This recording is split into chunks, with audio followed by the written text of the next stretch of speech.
Okay, scope of works for this job is to cut back this gowel where you get a nice straight cut. Plumb quick, 50mm copper going up through the subfloor into the kitchen cupboard.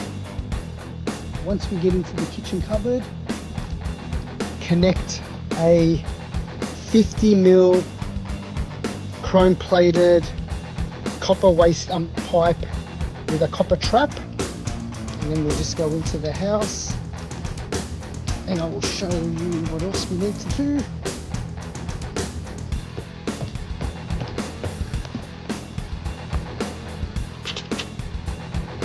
In the kitchen here, so we want to remove this old plug and waste and this old gowel trap. So we want to bring up